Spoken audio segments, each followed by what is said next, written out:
Okay, today let's make some lights. Um, all right, so I've created a regular tabletop with some items on it. So just do that also. Made them in the top viewport. Okay. um, and just make sure that you're in, go to rendering, render setup, and just check to make sure that you are in the scan line renderer, right? It might be defaulting to Arnold. All right, scan line renderer. All right. And so to create lights, right, we go to our create panel as usual over here on the right side. We have our volumetric or, 3D objects, splines, and then the third one is lights. Okay. Now on yours, it's probably defaulting to photometric or maybe Arnold. I actually don't know which one is going to be on yours. But photometric lights are perfectly good. They're a little more advanced, but mainly what they are is lights with physical properties. So for them to show up and work correctly, you have to create all your geometry to real world scale, right? Like you have to set real units. And if a house is supposed to be, 50 meters wide, you have to actually make it the right size. The purpose for these is if somebody say wants to design the inside of a mall or something like that, they can actually go online and find out the specifications of a particular kind of light bulb and plug them into photometric lights and get a result that will actually make the amount of light that that light bulb would really make. But we don't care about that, right? We're just making something that looks good. So what we want is standard lights, okay? And there's 6 types there. So a target spot, that's probably the most basic light type. It's like a flashlight, right? It comes from one point and the rays diverge out, right? Like they would from a flashlight. And when it says there's a target, that means there's a light itself and there's a target. And it's two things that you can manipulate to make the light point in a particular place. Free spot is the same thing, only without the target. It's so you have to point it by rotating it instead of just moving the target around. So it's really mostly for animation because when you're animating a light through a scene, you don't want to have to control both the target and the light itself. Okay. Direct is the same thing, but it's the lights don't same thing as a target spotlight, except the lights don't diverge or radiate out. They're just all parallel lights. So it's good for a distant light source like the sun or something. Okay. And free direct is the same thing. It doesn't have a target. Omni is a point source like a bare light bulb where the lights radiate in all directions. Okay. And a skylight is a uniform light that permeates the whole scene. Right. So let's have a look at some of these. Let's start with target spot. So I'm going to do it in my front viewport and make sure you're kind of like zoomed out enough so you can have room to draw it. And I'm going to click up here and drag this way to point the light at the scene. I'm not going to put the target right in there because I want to be able to grab it. It could be past it also, but this seems like the most reasonable thing. Okay. I'm just going to go to my perspective viewport and F9. Let's see what happens. So there it is. Should look like that. If your scene came out totally black, probably the light is not pointing at the objects in the scene. So here I am. Here's the light and here's the target. All right, there are things I can select. I can move the target like this. Okay. And I can move the light around also.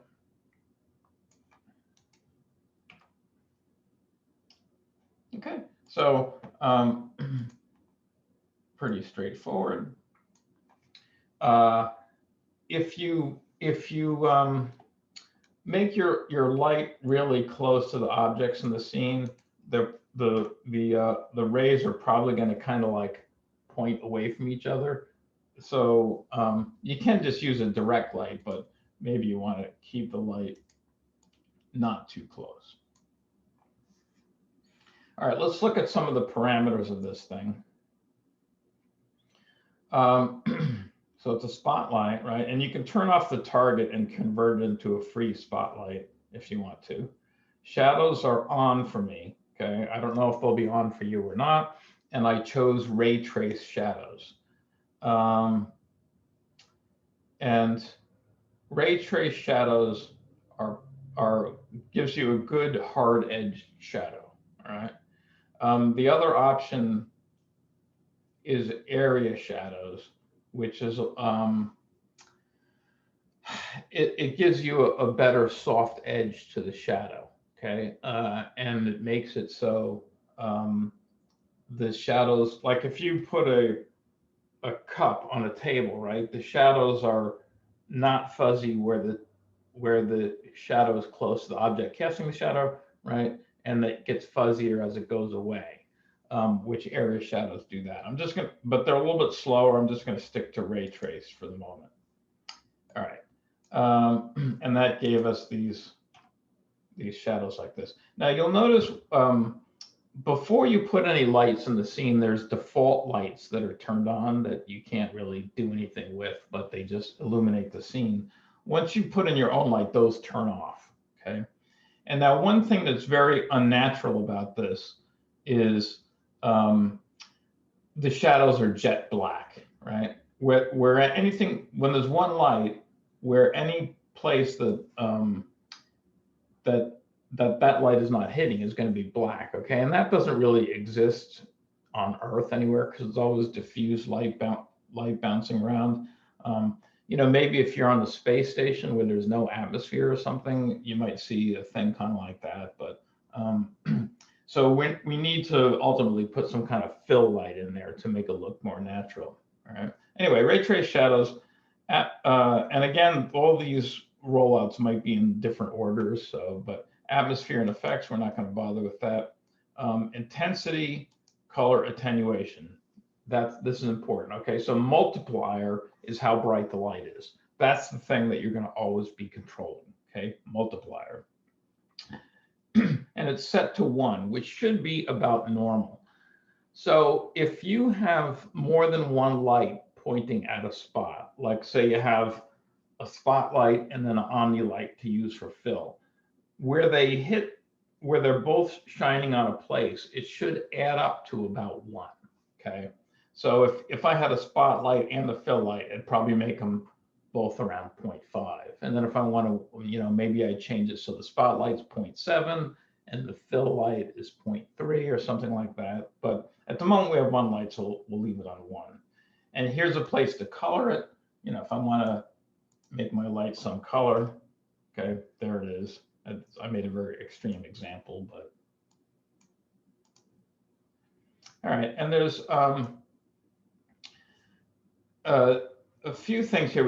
I'll just look at these kind of quickly. Near attenuation and far attenuation. Okay, so at the moment the light will continue to infinity, right? You can point it at the moon and it will still work. So attenuation, far attenuation makes the light fall off or fade away with distance.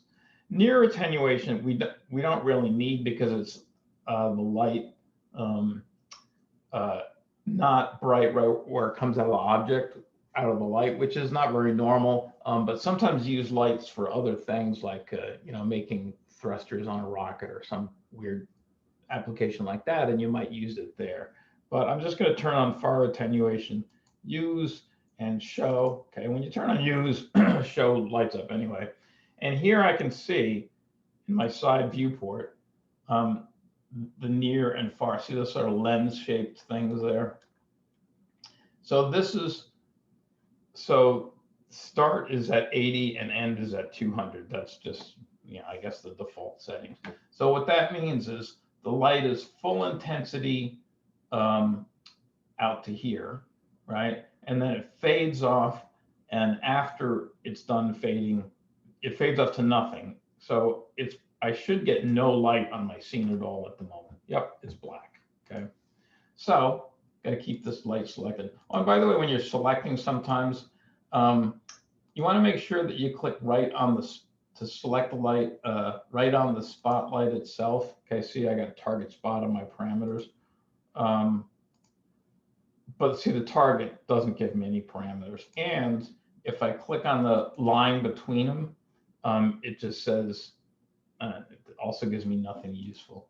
So you want to make sure that you hit, right on this light up here. Okay.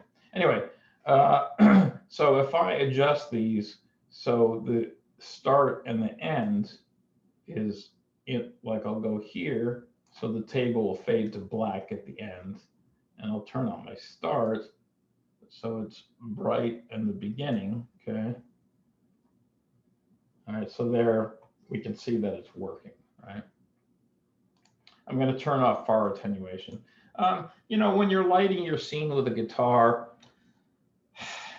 probably you don't need to use this. It's inside a room, and I'm not sure how evident it's going to be. Going down to spotlight parameters. I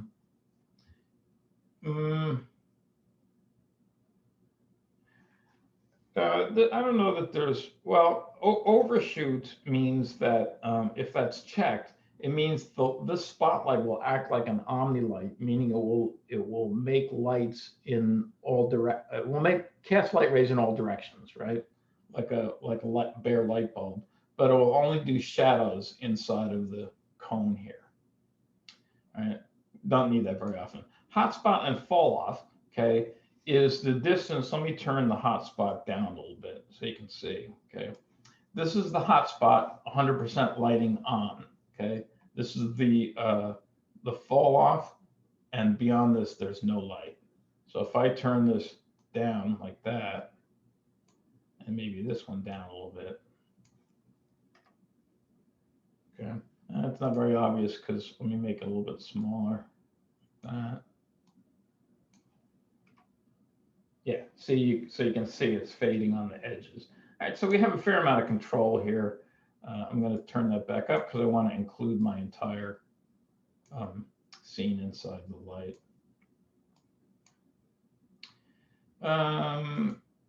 Shadow parameters, you can make the shadows more transparent by just turning the density down. Okay.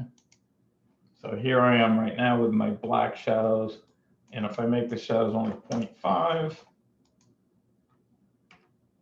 okay, see, they're a little bit more natural looking, but that's too uniform of an effect. So fill lights will work better for us. So I'm going to put the shadow parameters back to 1. Okay, and you can tint the shadow color a little bit, maybe a little blue or something.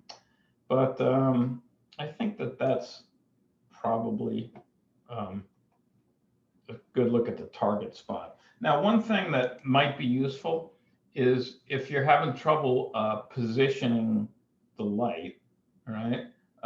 Generally, it's pretty easy to move the stuff around where you want it. But you can also, if the light is selected, and you go to some unused viewport and type Shift $, okay, it actually gives you, you're looking through the light, right? And then the navigation, when you're in that viewport, the navigation down in the lower right here is all, it's kind of like camera navigation, okay? So I'm actually changing the light by moving around here. See how the light's changing position?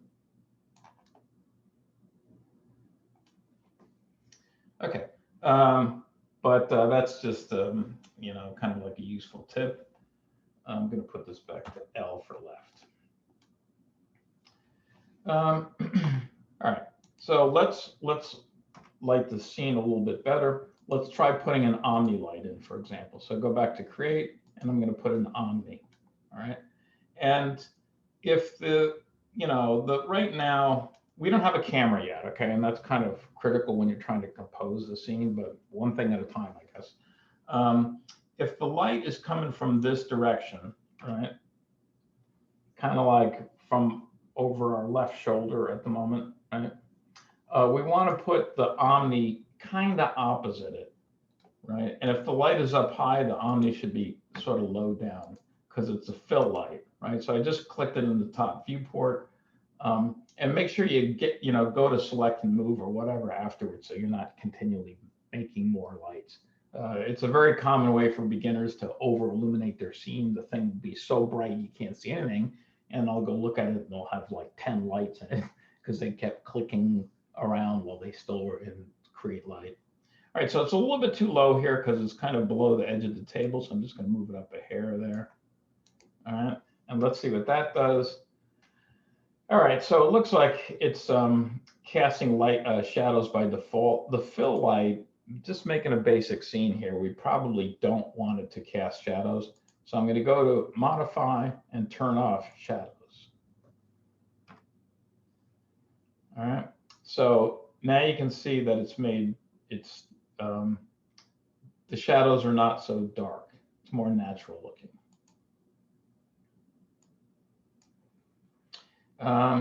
And sometimes you might have two fill lights, right? Or but normally when you're lighting a scene, it's one main light to cast the shadows and one or two fill lights back. And you just have to look at the scene. And if there's in the complicated scene, it might be less simple than this one. But if there's some area that's not getting affected by the fill light, then you might need two of them.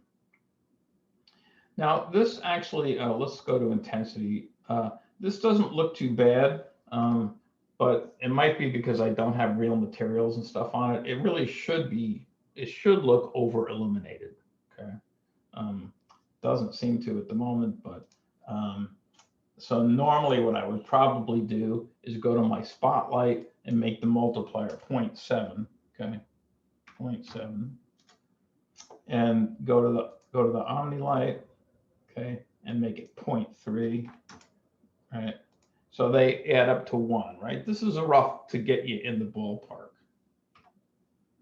All right, it's a little dark here, but I think with materials and everything on there, that's going to be better. All right. Now, there's one other option here. Instead of an Omni light for your fill, oh, one other thing I should mention, you can also, if you put a little, sometimes I put like a small amount of blue tint in my fill lights and a little tiny bit of warm tint, okay, in my my main light.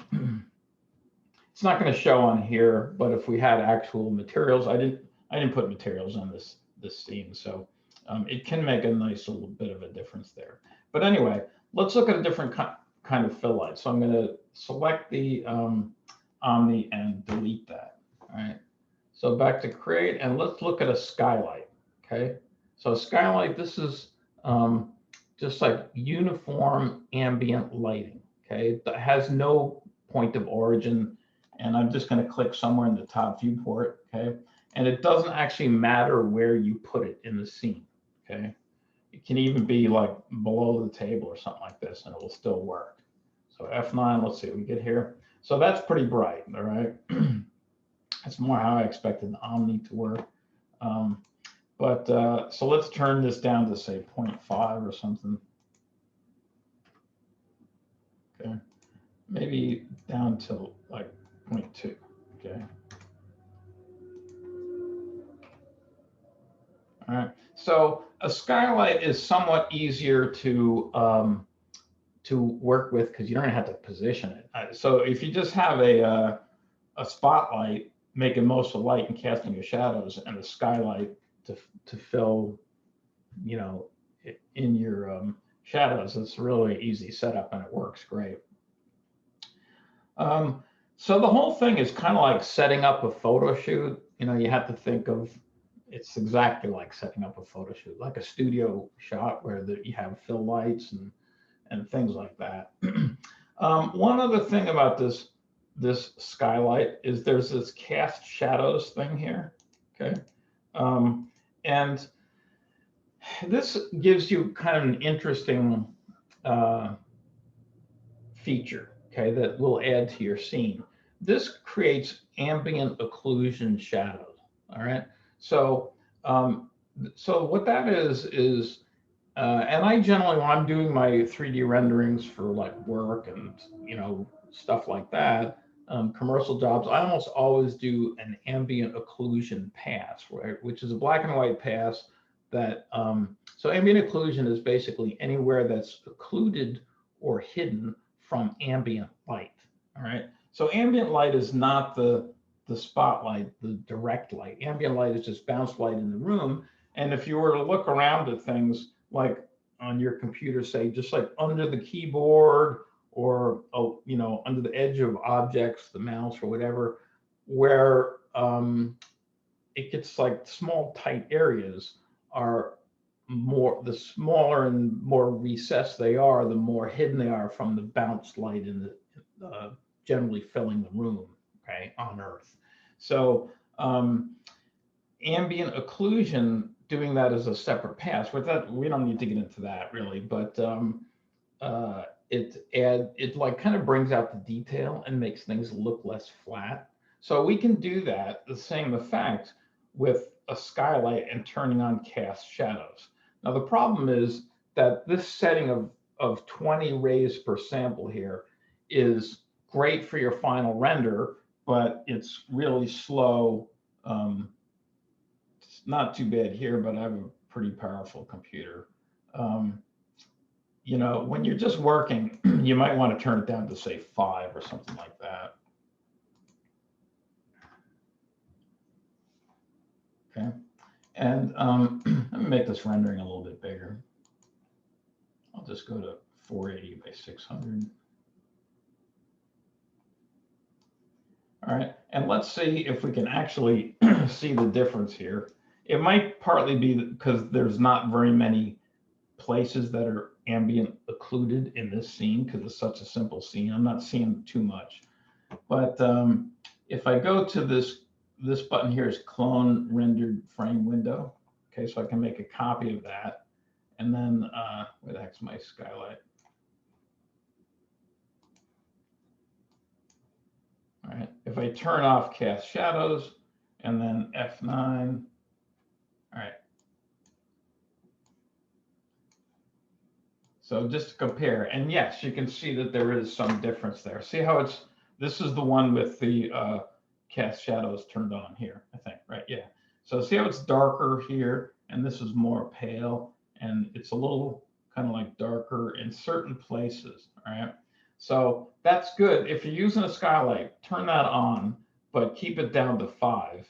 And just because I don't know how powerful your computer is, and when we start to do, right now we're doing low resolution renders, but if you make one that's, our final renders are going to be like 3,000 pixels tall or something like that. The most powerful computer in the world, this setting of 20 is can take you like a half an hour to render, all right? Which is okay for the final one, but if you're working, you don't want to have to wait, so long. And even, just turn off cast shadows while you're in the midst of it.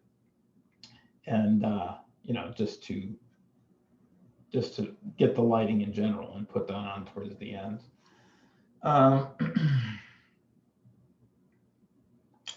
So I think, let's see, I think that covers lighting pretty well. The idea is to make it look natural, right? And, to bring out the quality of your scene. And I think that you're going to find that makes the materials and everything look a whole lot better.